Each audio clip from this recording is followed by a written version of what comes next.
अस्सलाम वालेकुम, this is हुमैना Basit from ocean of knowledge. तो आज हम कर रहे हैं मैथ 10 की एक्सरसाइज 2.7 का क्वेश्चन नंबर 1, जो कि है solve simultaneous equations. Simultaneous equations वो इक्वेशंस होते हैं जिनका कॉमन सोल्यूशन हो। जिस इक्वेशंस का कॉमन सोल्यूशन हो उसको सिमुल्टेनियस इक्वेशंस कहते हैं। तो इसका मतलब है ये दोनों इक्वेशन जो हैं इनका सोल्यूशन कॉमन होगा। तो ओके, अब हम क्या करेंगे, ये दो इक्वेशंस दी हुई हैं, इनमें से एक को फर्स्ट का नाम देंगे और दूसरी को सेकंड का नाम देंगे। फर्स्ट इक्वेशन को सॉल्व करेंगे और फिर उससे वैल्यू निकालेंगे एक्स की या वाई की और दूसरी इक्वेशन में पुट करेंगे। तो हम इक्वेशन 1 को पुट यूज़ कर रहे हैं by 1 x plus y is equal to 5। तो x और y में किसी की वैल्यू हम निकाल सकते हैं। x को यहाँ रहने देंगे, y को उधर लेके जाएंगे, या y को यहाँ रहने दें, x को उधर लेके जाएं। तो मैं यहाँ x को रहने देती हूँ, y को उधर लेके जाती हूँ।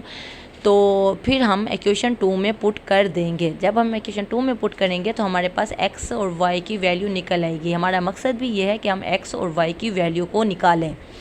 तो x को हम इधर ही रहने देते हैं, y को उधर लेके जाएंगे, y के साथ प्लस है, जब बराबर के दूसरी तरफ जाएगा तो वो माइनस हो जाएगा। तो x is equal to 5 minus y हो जाएगा।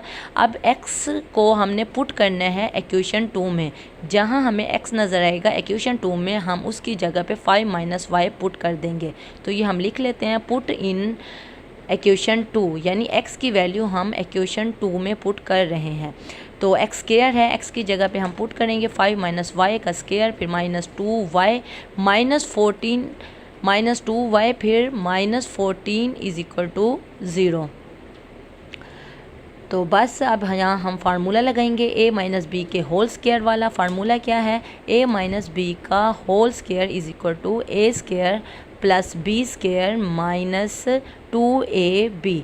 ये फार्मूला है, इसको हमने यूज़ करना है। a माइनस बी के होल स्क्वायर की शक्ल में है, यानी 5 हमारा a है और y हमारा b है। तो हम इसको इस शक्ल में लेके आएंगे, a square plus b square minus 2ab। ये शक्ल है, इस शक्ल में हमने लेके आना है। a हमारा 5 है तो a का स्क्वायर है, तो 5 का हम स्क्वायर ले लेंगे। उसके बाद प्लस है, फिर b स्क्वायर है, प्लस और b हमारे पास y है तो y का हमने स्क्वायर ले लिया। फिर आगे माइनस 2ab है, माइनस आ जाएगा, 2 आ जाएगा। a हमारे पास 5 है तो a की जगह पे 5 आ जाएगा, b की जगह पे y आ जाएगा। बस ये हमने इस शक्ल में मौजूद था, a माइनस बी के होल स्क्वायर की शक्ल में मौजूद था। अब हमने a square plus b square minus 2ab की शक्ल में ले आए। फिर माइनस 2y माइनस 14 वैसे का वैसे ही आ जाएगा, उसमें कोई तब्दीली नहीं करनी। अब यहाँ तक हमारा हो गया। 5 का ये स्क्वायर है, 5 का स्क्वायर है तो 5 मल्टीप्लाई बाई 5 हो रहा है, 5 दो मरतबा मल्टीप्लाई हो रहा है। तो 5 multiply by 5 is equal to 25। और y का स्क्वायर है तो y का स्क्वायर वैसे ही आ जाएगा, तो y स्क्वायर को हम y स्क्वायर लिख देंगे। फिर माइनस 2, 5 और y ये तीनों आपस में मल्टीप्लाई हो रहे हैं, 5 2 10 हो जाएगा, 10y हो जाएगा। तो 7 माइनस आ गया, फिर माइनस 2y है और उसके बाद माइनस 14 है।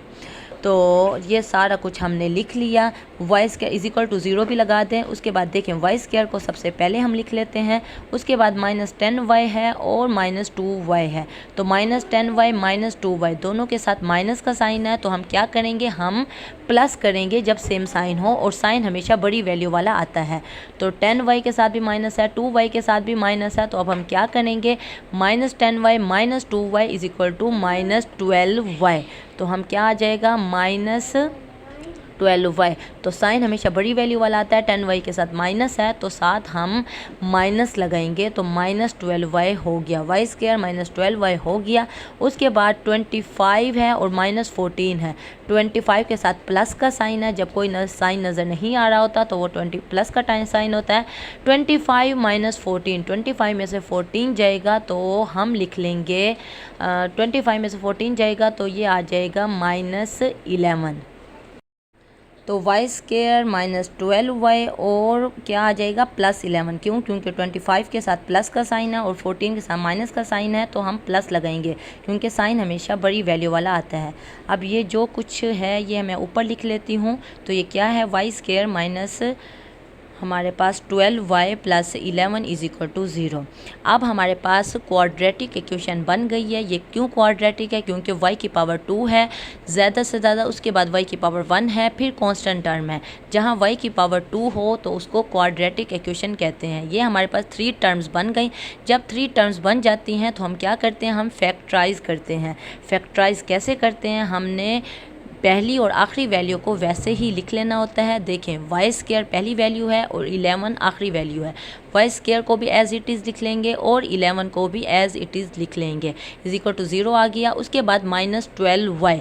-12y एक टर्म है। इस एक टर्म से हमने ऐसी 2 टर्म बनानी है जिनको हम ऐड करें तो -12 वाला है। ये देखें, -12y से हमने ऐसी 2 टर्म बनानी है जिन्हें हम ऐड या सब्ट्रैक्ट करें तो -12y आए। जिन दोनों को हम मल्टीप्लाई करें तो पहली और आखिरी वैल्यू को मल्टीप्लाई करके जो आंसर आता है वही आंसर इन 2 को मल्टीप्लाई करके आना चाहिए।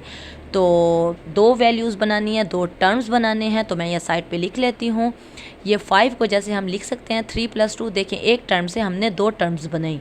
अब 3 + 2 क्या होता है? वो 5 ही होता है। तो इसका मतलब 5 की जगह पे हम 3 + 2 लिख सकते हैं। तो इस एक टर्म से हमने 2 टर्म बनाई। इसी तरह -12y की जगह पे हम कोई ऐसी 2 टर्म्स बनाते हैं जिन्हें हम ऐड या सब्ट्रैक्ट करें तो -12y आए। तो हम कोई सी भी 2 टर्म्स बना सकते हैं। तो हम क्या करेंगे, आप और ऐसी और दूसरी ये बात भी आपने ज़हन में रखनी है कि ऐसी 2 टर्म्स हों जिनको मल्टीप्लाई करें तो वो y स्क्वायर और 11 को मल्टीप्लाई करके जो आंसर है, देखें y और 11 स्क्वायर को मल्टीप्लाई करें तो वो क्या आता है? +11 स्क्वायर। अब हमारे पास 2 चीज़ें आ गई, एक +11 स्क्वायर और दूसरी -12y।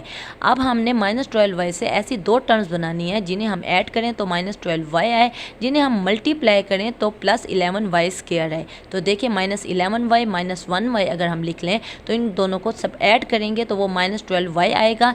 इन दोनों को मल्टीप्लाई करेंगे तो वो +11y स्क्वायर आ जाएगा। यानी हमारी दोनों शर्तें प्रूव हो गई।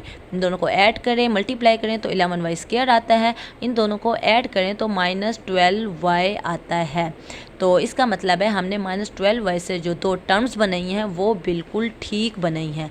तो -12y की जगह पे हम लिख सकते हैं -11y और -1y और +11 स्क्वायर आ जाता है जब मल्टीप्लाई करते हैं। तो इसी तरह -12y की जगह पे हम लिखते हैं -11y -1y। तो इसकी जगह पे हम ये लिख सकते हैं।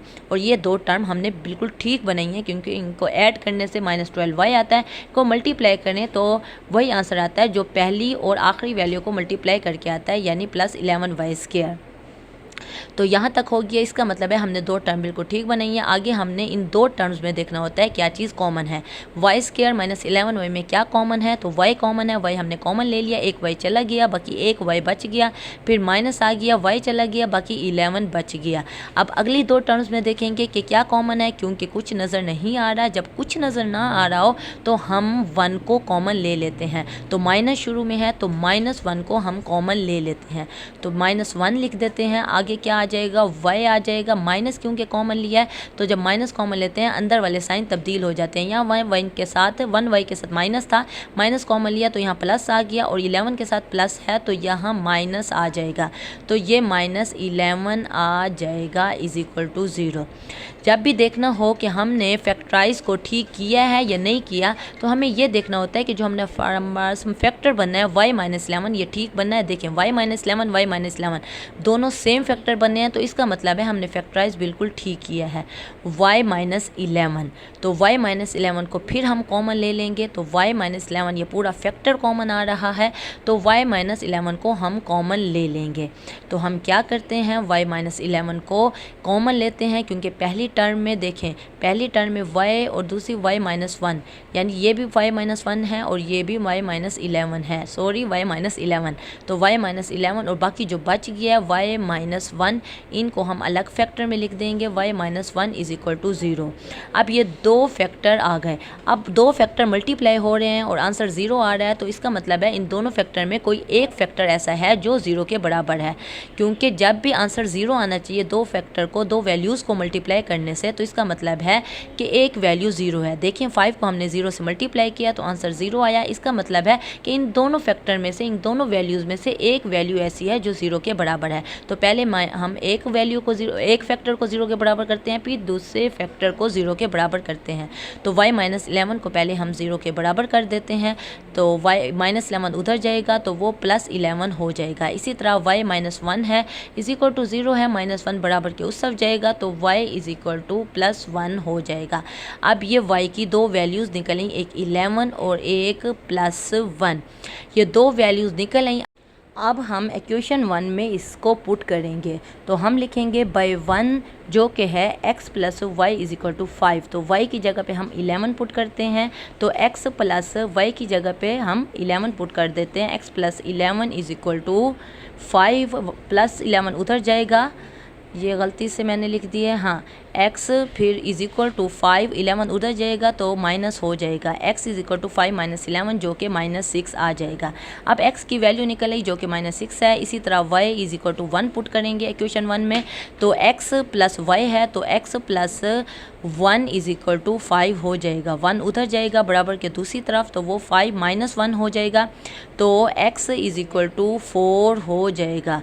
तो अब हमारे पास दो वैल्यूज़ x की भी निकल आई। जब y 11 है तो हमारे पास x की वैल्यू -6 निकली है, तो y 1 है तो हमारे पास x की वैल्यू 4 निकली है। तो अब हम इसको ऑर्डर पेयर में लिख देते हैं, तो हमारा सोल्यूशन सेट होगा जिसको एस लिखेंगे, वो हमारे पास क्या होगा, वो हमारे पास दो ऑर्डर पेयर बनेंगे। सेट को हमेशा इस तरह शो करते हैं, तो इस ब्रैकेट से, तो पहला ऑर्डर पेयर पहला x होता है और दूसरा हमारा y होता है। तो पहला हम x लिखेंगे और दूसरा y लिखेंगे। जब x की वैल्यू 4 है तो y की वैल्यू 1 है, तो y की वैल्यू 1 कहो और x की वैल्यू 4 निकली है, तो इसका मतलब y हमारे पास 1 है और x हमारे पास 4 है।